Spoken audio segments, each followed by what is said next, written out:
Faly miaravantsika tsirairay avy indray amin'izao fotoana izao manaraka ny ity fandaharana miomana eona amin'Andriamanitra ao ity. Ho avy any amin'irao lanitra Jesosy amin'ny fotoana izay tsy ampozina. Tsy ampozina fa ny fiangonana nefa dia ho vonona amin'izany fampakarana izany. Satria efa ao le teny, efa ao le fanamasina, efa ao le fiambenana, dia le fiangonana lay fanoharana hoe Virjiny 5 endry izay natahiriny solika hatramin'ny farany, ary rehefa tonga ny mpapakatra tamin'ny mamatonalina dia avy izy andeha hitsena amin'ny mpapakatra. Fa voalaza mihitsy tao fa hoy ny voasoratra hoe ary rehefa naharitra ela ny mpapakatra ozy izy dia sondritory le fiangonana lay Virjiny 10. Zany hoe samy natory daholo, naharitra ela ozy izy ny mpapakatra.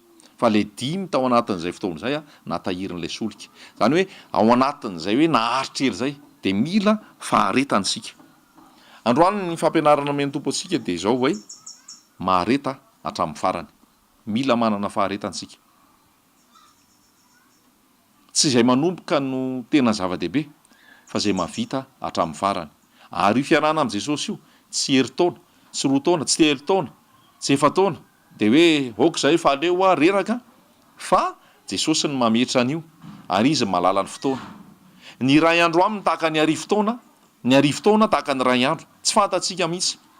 Fa eny am-pandehanana eny Jesosy ihany mahalala ny fotoana rehetra.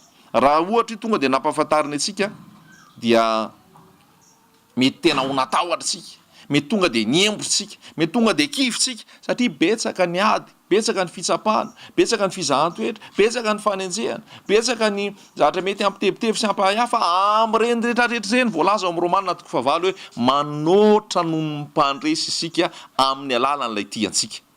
Andriamanitra ihany no éternel.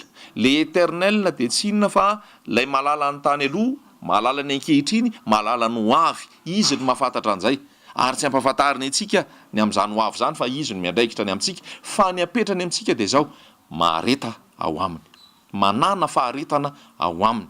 Na manahoana ady, na manahoana fanenjehana, na manahoana fitsapana, manahoana fizahan-toetra, manahoana olana maro samihafa noho ny fijoroanao amin'ny fahamarinana, ny amin'ny teny tsisy kilema, ny amin'ny teny izay voazahatoetra ary teny fahamarinana ataon'ny Baiboly, dia izao no lazain'ny tompo hoe aza matahotra, aza miahotra, manana faharetana, fa izay manam-paharetana izay mahatratra amin'ny farany ihany no vonjena. Matio 10:2. Matio 10:2. Ary ho alan'ny olona rehetra ianareo noho ny anarako, fa izay mahatratra amin'ny farany no vonjena. Hatreo ihany. Ary ho alan'ny olona rehetra ianareo noho ny anarako, fa izay mahatratra amin'ny farany no ho vonjena.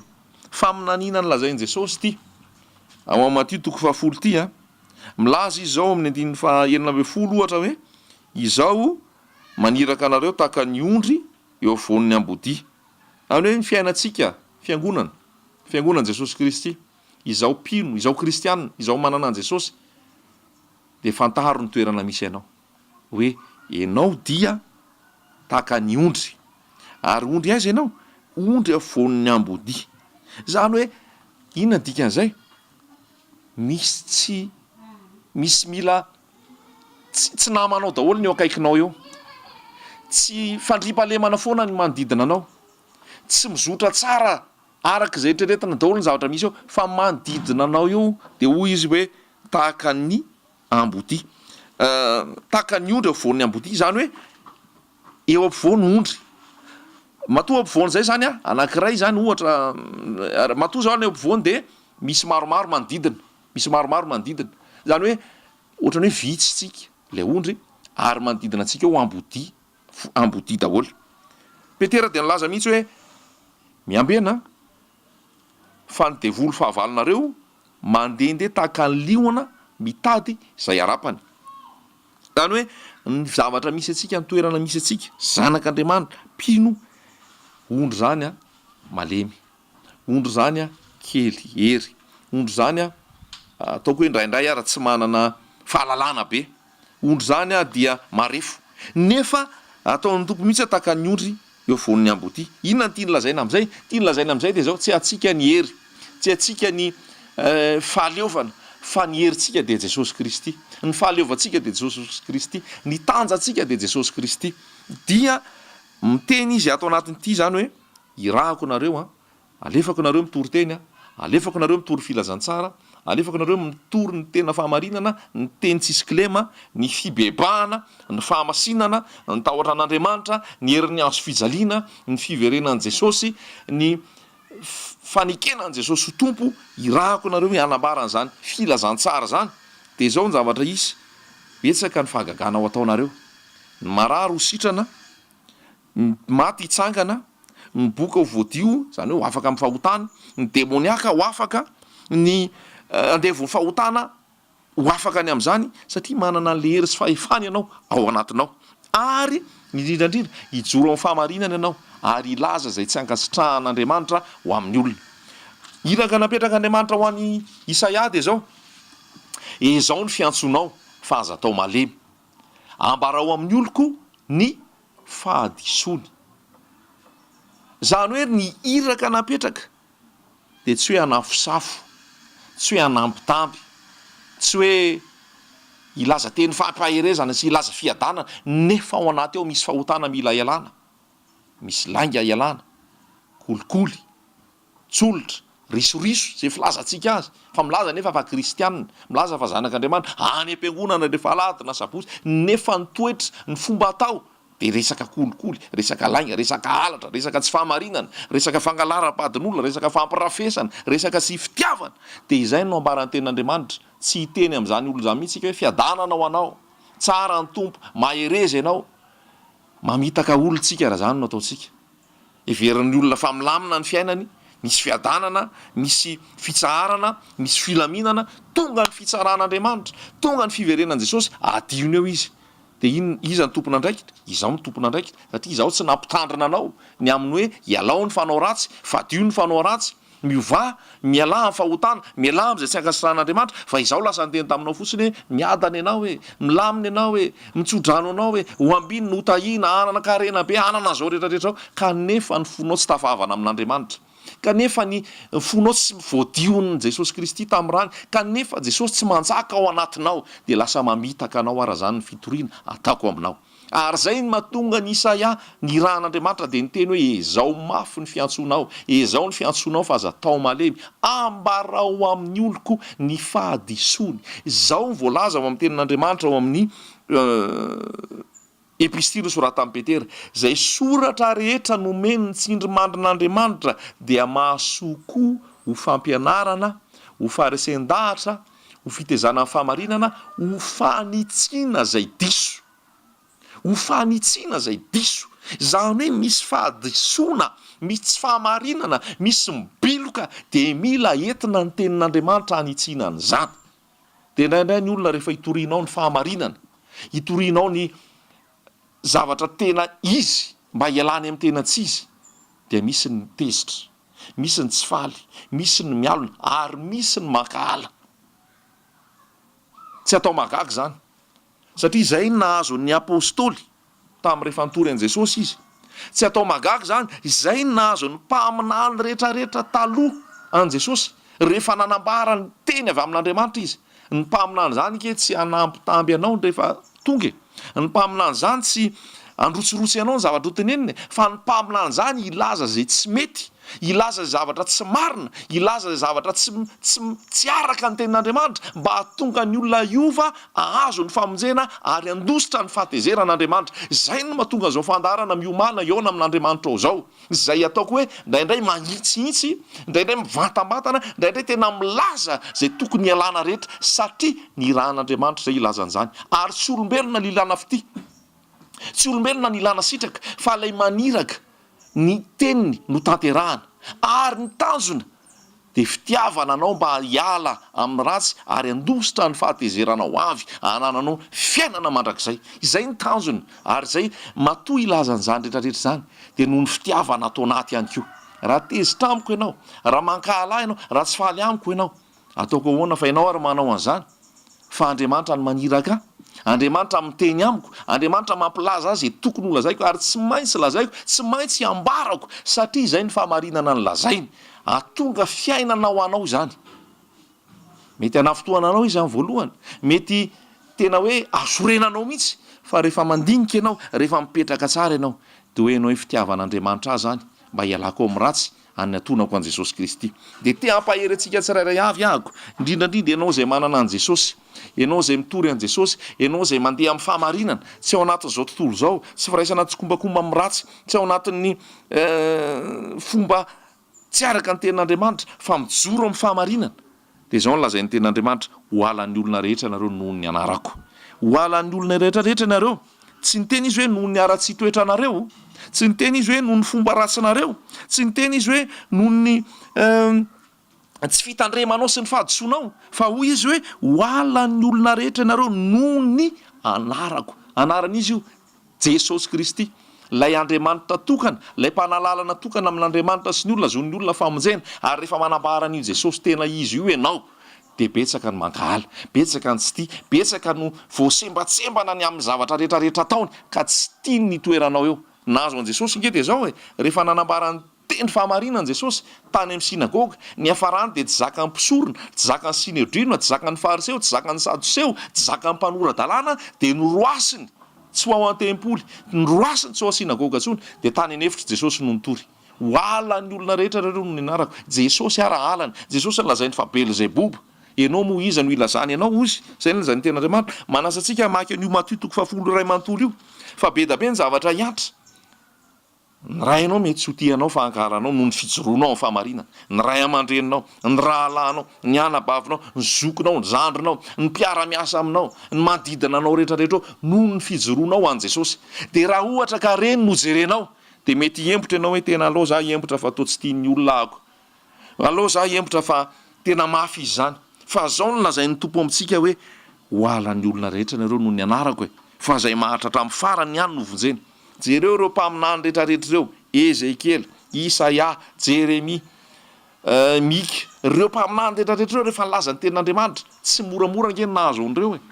Misy nalefa tany anaty fotaka dia najanona tao, misy nalefa tany andavaky ny liona, misy nalefa tany anaty afo zay mirehatra mahery impito mahery noho ny isan'andro, noho ny fijoroany, ary noho ninona ihany koa noho ny fanambarany ny fahamarinana, dia nankahala azy ny olona.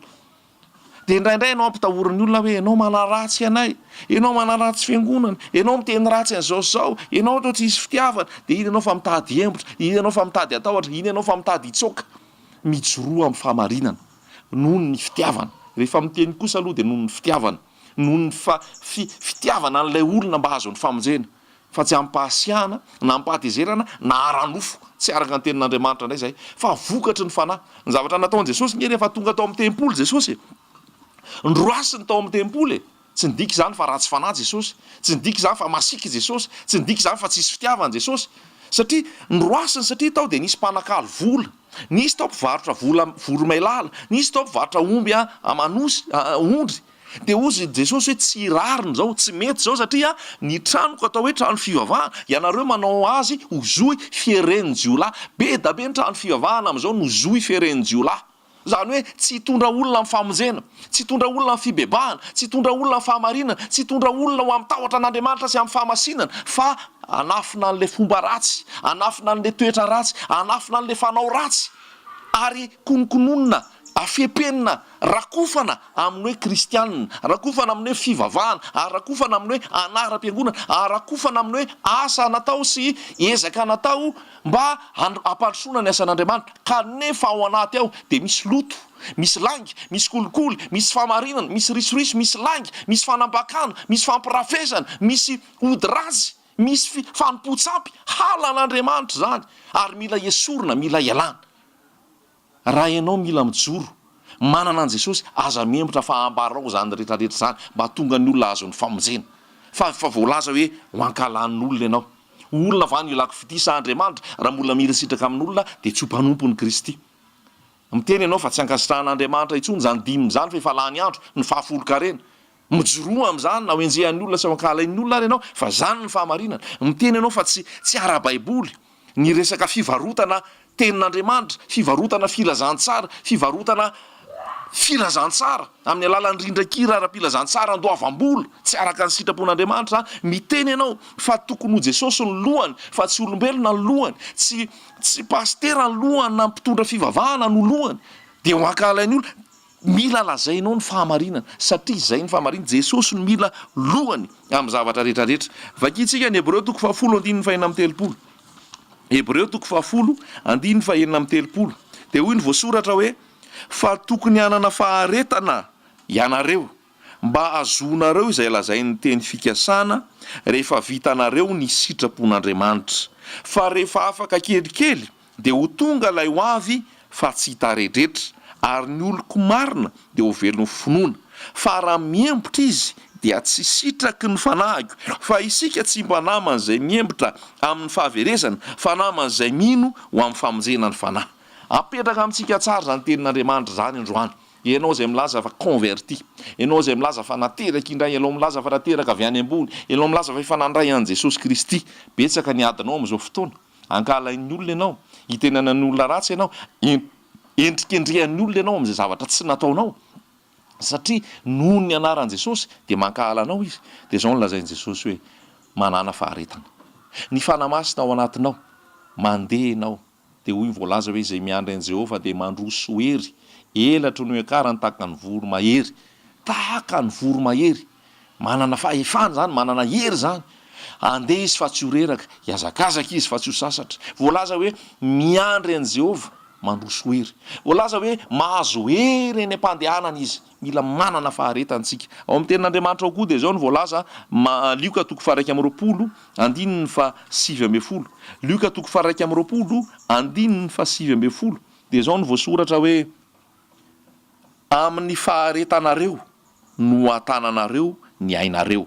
Zany hoe rehefa voavonjy ianao amin'i Jesosy, raha ianao no mini miala, ianao no mini miembotra, ianao no mini manota, ianao no mini miraitsykombakomba amin'ny ratsy, Andriamanitra tsy manery, ary Andriamanitra manome fahafahana ao antsika.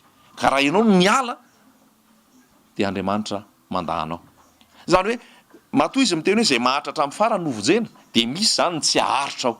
Matoy izy miteny hoe amin'ny faharetanareo no atana ny ainareo, dia misy zany tsy anam-paharetanao.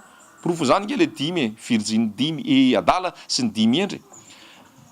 Porofo zany hoe Saoly zao nankasiran'Andriamanitra, fa avy eo ny lavin'Andriamanitra avy eo satria tsy nana-paharetana ny zoro tamin'ny fahamarinana. Zany hoe mila manana ny fahamarinana, mila manana faharetantsika, zay mahatratra amin'ny farany no vonjena. Ao amin'le Hebreo teo dia hoe tokony hanana faharetanareo mba ho azonareo ilay teny fikasana, mba hiverenana, rehefa hiverina Jesosy dia hiara-hiakatra aminy. Tsika tsy naman'izay miembotra, mafy ny ady, mafy ny fitsapana, mafy ny fanenjehana, mafy ny fizahan-toetra, fa izao rehefa ao aminao Jesosy tsy hirery ianao. Eo ny fanamasina, rehefa ao aminao Jesosy mametoky sy mamery anao izy. Mieritreretra raha toa ka ho faly aminao daholo ny olona ary hitehaka hatrany amin'ny toriteny sy ny filazana izay ataonao, fa zany nazo, zany natao tamin'ny mpaminany santoka talohanao. Fa raha toa ka ho tezitra aminao ny olona ary ankahalanao ny olona ary anisy ratsy sy teny ratsy ianao ny olona noho ny filazantsara, dia hozy ny tompo hoe sambatra ianao, fa zany natao tamin'ny teo aloha. Dia mijoroa mandrakariva ambarinao izay tokony ho ambara, ambaranao izay fanitsiana tokony atao ampitiavana. Rehefa miteny ianao hoe tsy zany mandrehatra labozia zany rehefa mivavaka, satria eritreretanao fa labozia masiny, ianao ny masina fa tsy ny labozia ny masina. Tsy izy zany hoe mampiasa rano masina zany hoe fiarovanao anao, tsy ara-baiboly zany. Tsy izy zany hoe mivavaka amin'ny anjely zany, ny anjely tsy hivavahana, fa ny anjely dia mpanifa iraka ihany koa ny rahan'Andriamanitra, fa ny hivavahana dia Jesosy Kristy irery ihany. Rehefa miteny ianao tsy ankasiran'Andriamanitra ny resaka ataoko hoe fanandevozana ataon'ny mpanompon'Andriamanitra, mangezanao anaty atoko-pivavahana sy anaram-piangonana, tsy araka ny sitrapon'Andriamanitra ny resaka fitadiavam-bola, fangoronam-bola sy famporisihana olona iroborobo amin'ny etatany, joroa amin'ny fahamarinana, manana faharetana, ary ny fanamasina ny toetra ao anatinao, anananao zany faharetana zany. Fa betsaka fanenjehana, betsaka ny fitsapana, betsaka ny ady, betsaka ny fizahan-toetra, aza atao mahagaga zany. Fa fa zany no mahazo ny zanak'Andriamanitra fa tokony hanana faharetantsika. Ny zavatra atao dia zao mikina tanteraka ny fahasoavan'ny tompo, mijoroa mandrakariva ary ny herin'ny fanamasina ao anatinao ijoroanao mba tonga anao ahatra hatramin'ny farany, fa izay mahatra hatramin'ny farany ihany no vonjena. Ary ny irariko anie dia ahatra hatramin'ny farany tokoa ianao. Fampatsiarinao mbavaka isika ary voalaza fa tsisy arobaka izay ampelantanan'i Jesosy, ary ihany koa manoatra noho ny mpandresitsika amin'ny alalan'ilay tiantsika, ary tsisy asaraka atsika amin'ny fitiavan'i Kristy izay nasehony amintsika isan'andro isan'andro. Ho azy irery anie ny voninahitra ho amintsika rehetrarehetra ankasitrahana ny fiadanana. Amen.